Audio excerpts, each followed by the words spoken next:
جب تک آپ اور میں اپنے طور طریقے نہیں بدلیں گے، جب تک ووٹ واشنگٹن سے ہوگا، پاکستان سے نہیں۔ آپ کو لگتا ہے پاکستان میں کبھی الیکشن ہوئے ہیں؟ ہمیشہ سلیکشن ہوا ہے۔ آپ پھر بھی جا رہے ہیں الیکشن میں حصہ لینے۔ میں کبھی نہیں کہتا چینج چاہیے مجھے، کیونکہ شریعت اور قرآن میں چینج نہیں ہو سکتا۔ جو شریعت ہے اور قرآن ہے اس میں کبھی چینجنگ نہیں ہوتی، اور میں کبھی نہیں کہتا کہ مجھے چینج چاہیے۔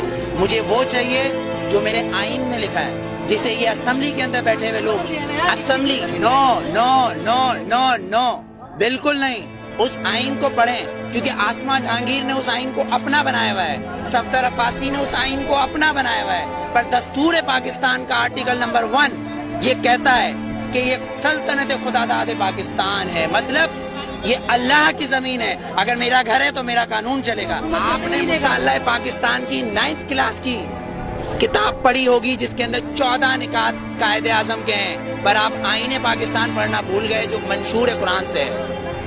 شاید نہیں پڑھا ہوگا آپ نے، اگر پڑھا ہوگا تو آسما جہانگیر آپ کو اس کے اندر سے کچھ اصل نکال کے دے دیں گی، آپ کہو گے وہ صحیح ہے۔ طاہر الپادری صاحب کچھ نکال کے دے دیں گے، آپ کہو گے وہ صحیح ہے، لیکن اصل میں صحیح جو ہے وہ ہے قرآن اور شریعت۔ اس میں چینج نہیں ہوتا، جو میں چینج کبھی نہیں مانگتا۔ ووٹ میں بتاؤں کیا ہے؟ ووٹ کیا ہے؟ ووٹ کیا ہے؟ ووٹ نے تو فرعون کو بھی چنا تھا، ووٹ نے تو ہٹلر کو بھی چنا تھا، پر میرے نبی کو کسی ووٹ نے نہیں چنا، علی کو کسی ووٹ نے نہیں چنا، عمر کو کسی ووٹ نے نہیں چنا، صدیق کو نہیں چنا، عثمان کو نہیں چنا۔ تو پھر آپ اور میں کیسے ہو سکتے کہ اس ملک کا قانون ووٹ پہ ہو؟ وہ بھی 5 اور 6 سے۔ میرے نبی نے یہ نہیں بولا کسی معصوم کو مت مارو، لیکن میرے نبی نے کہا اگر تمہارے کعبے پہ کوئی حملہ کرے تو اس کو جواب دو۔ اقصیٰ کے اندر نماز پڑھنا ہے مجھے، تمہارا قانون مجھے پڑھنے دے گا؟ میرا قبلہ اول ہے، یہودیوں نے اس میں گھوڑے باندھے ہوئے ہیں، تو پھر میں کیا کروں؟ اگر لال مسجد کے اندر مشرف حملہ کرے گا تو میں کیا کروں؟ میرے گھر کے اندر میری ماں کو آ کے کوئی اٹھا کے لے جائے، میں کیا کروں؟ میرا قانون اس کی اجازت دیتا ہے، میرا قانون اس کی اجازت دیتا ہے۔ آرٹیکل 63 اور 62 آرٹیکل 63 اور 62 اس بات کی اجازت دیتا ہے کہ چیف جسٹس کو بھی چیک کرو، چیف جسٹس کو بھی چیک کرو۔ لیکن یہاں تو میں پارکنگ والا کھڑا ہوں، یہ پارکنگ والا میں کھڑا ہوں، یہاں گورنمنٹ آتی ہے کہتی گورنمنٹ کی گاڑی ہے، تو یہ جو گدھے کھڑے ہیں، یہ جو گدھے کھڑے ہیں جن کے ٹیکس سے یہ گورنمنٹ بنتی ہے، جب یہ 10 روپے اور 20 روپے دے رہے ہیں تو یہ گورنمنٹ کیوں نہیں دے گی؟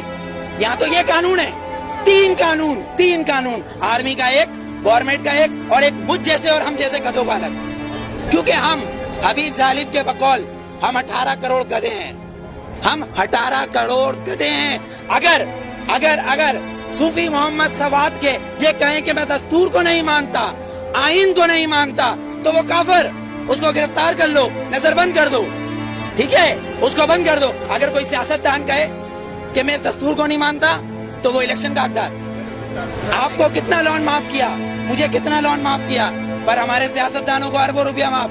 بلاول زرداری صاحب کا 30 ارب روپے کا محل رائے میں بن رہا ہے، وہ بھی کس سے لیا ہے؟ ملک ریاض سے، Malik Riaz. No you are not corrupt, I am not corrupt, Malik Riaz is a corrupt, ایک کرپٹ مین ہمارے پریزیڈنٹ کو پیسہ دے رہا ہے اور کہہ رہا ہے رائے میں محل بناؤ، اس لیے کہ نواز شریف کا محل ادھر ہے۔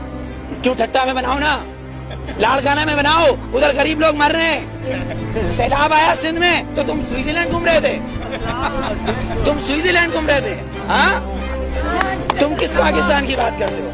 پاکستان کا مطلب کیا ہے؟